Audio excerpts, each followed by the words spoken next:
Chapter 12. The Law of Least Effort.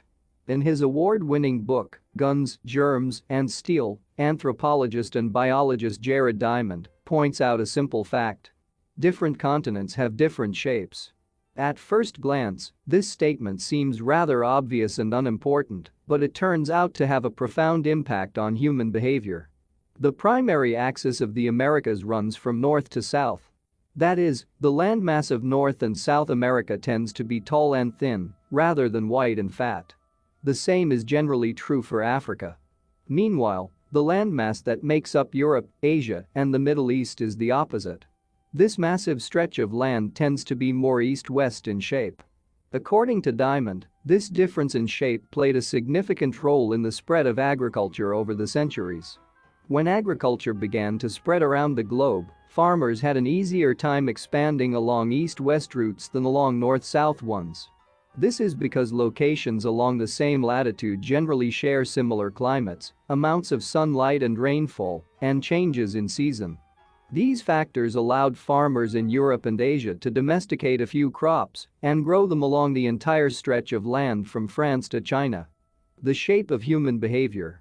The primary axis of Europe and Asia is east-west. The primary axis of the Americas and Africa is north-south. This leads to a wider range of climates up and down the Americas than across Europe and Asia. As a result, agriculture spread nearly twice as fast across Europe and Asia than it did elsewhere. The behavior of farmers even across hundreds or thousands of years was constrained by the amount of friction in the environment. By comparison, the climate varies greatly when traveling from north to south. Just imagine how different the weather is in Florida compared to Canada. You can be the most talented farmer in the world, but it won't help you grow Florida oranges in the Canadian winter. Snow is a poor substitute for soil. In order to spread crops along north-south routes, farmers would need to find and domesticate new plants whenever the climate changed. As a result, agriculture spread 2 to 3 times faster across Asia and Europe than it did up and down the Americas. Over the span of centuries, this small difference had a very big impact. Increased food production allowed for more rapid population growth. With more people, these cultures were able to build stronger armies and were better equipped to develop new technologies. The changes started out small: a crop that spread slightly farther, a population that grew slightly faster, but compounded into substantial differences over time. The spread of agriculture provides an example of the third law of behavior change on a global scale. Conventional wisdom holds that motivation is the key to habit change. Maybe if you really wanted it, you'd actually do it. But the truth is, our real motivation is to be lazy and to do what is convenient. And despite what the latest productivity bestseller will tell you, this is a smart strategy, not a dumb one. Energy is precious, and the brain is wired to conserve it whenever possible. It is human nature to follow the law of least effort, which states that when deciding between two similar options, people will naturally gravitate toward the option that requires the least amount of work. For example, expanding your farm to the east where you can grow the same crops rather than heading north where the climate is different. Out of all the possible actions we could take, the one that is realized is the one that delivers the most value for the least effort. We are motivated to do what is easy. Every action requires a certain amount of energy. The more energy required, the less likely it is to occur. If your goal is to do 100 push-ups per day, that's a lot of energy. In the beginning, when you're motivated and excited, you can muster the strength to get started. But after a few days, such a massive effort feels exhausting. Meanwhile, sticking to the habit of doing 1 push-up per day requires almost no energy to get started. And the less energy a habit requires, the more likely it is to occur. Look at any behavior that fills up much of your life, and you'll see that it can be performed with very low levels of motivation. Habits like scrolling on our phones, checking email, and watching television steal so much of our time because they can be performed almost without effort. They are remarkably convenient. In a sense, every habit is just an obstacle to getting what you really want. Dieting is an obstacle to getting fit. Meditation is an obstacle to feeling calm.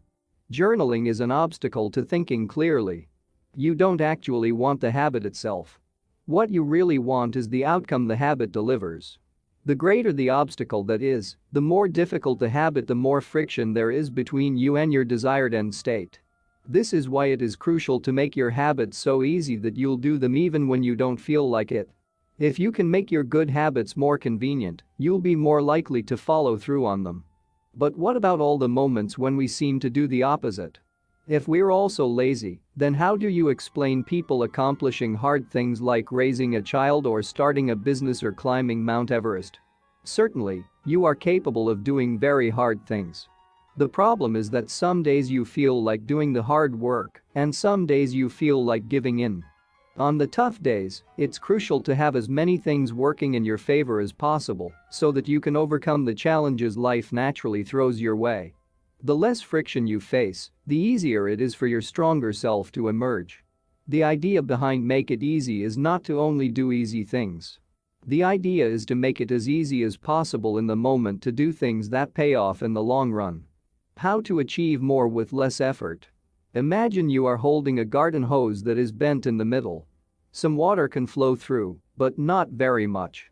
If you want to increase the rate at which water passes through the hose, you have two options. The first option is to crank up the valve and force more water out. The second option is to simply remove the bend in the hose and let water flow through naturally. Trying to pump up your motivation to stick with a hard habit is like trying to force water through a bent hose. You can do it, but it requires a lot of effort and increases the tension in your life. Meanwhile, making your habits simple and easy is like removing the bend in the hose.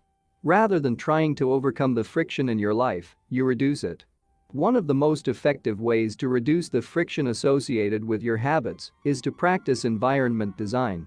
In Chapter 6, we discussed environment design as a method for making cues more obvious, but you can also optimize your environment to make actions easier. For example, when deciding where to practice a new habit, it is best to choose a place that is already along the path of your daily routine. Habits are easier to build when they fit into the flow of your life. You are more likely to go to the gym if it is on your way to work, because stopping doesn't add much friction to your lifestyle. By comparison, if the gym is off the path of your normal commute even by just a few blocks, now you're going out of your way to get there. Perhaps even more effective is reducing the friction within your home or office.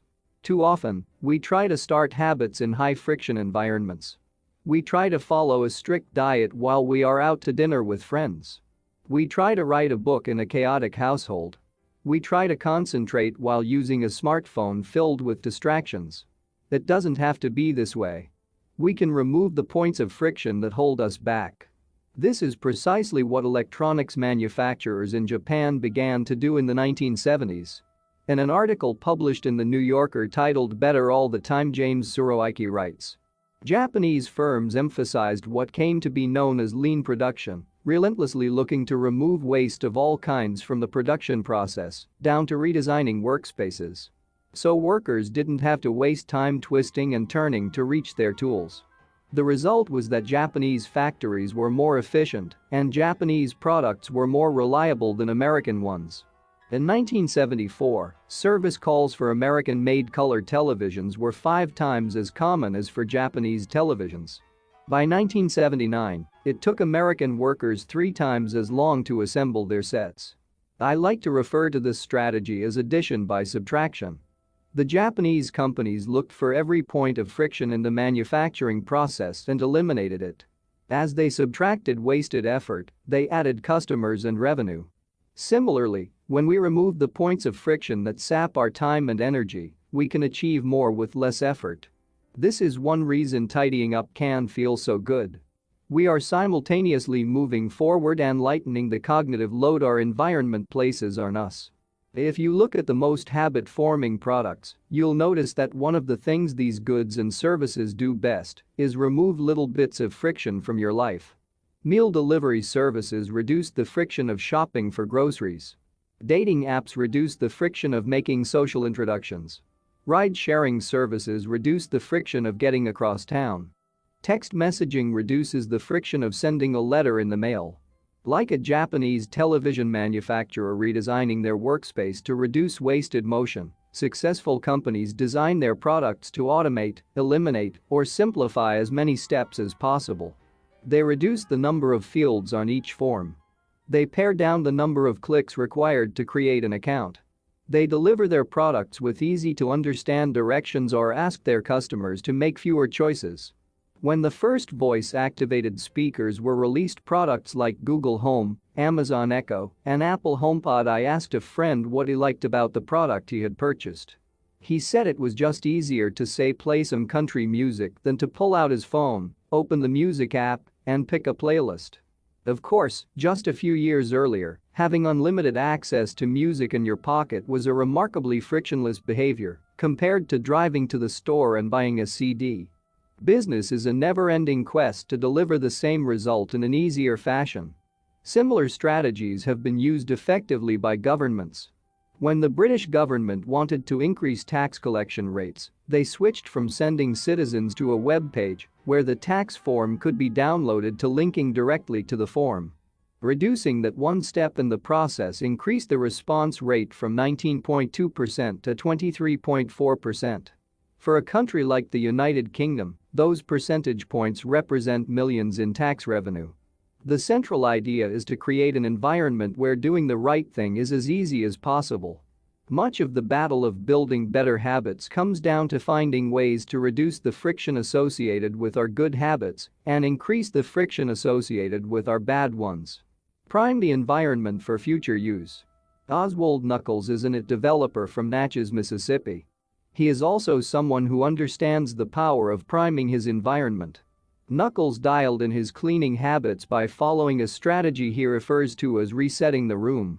For instance, when he finishes watching television, he places the remote back on the TV stand, arranges the pillows on the couch, and folds the blanket. When he leaves his car, he throws any trash away. Whenever he takes a shower, he wipes down the toilet while the shower is warming up. As he notes, the perfect time to clean the toilet is right before you wash yourself in the shower anyway.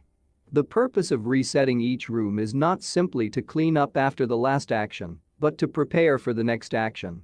When I walk into a room, everything is in its right place. Knuckles wrote.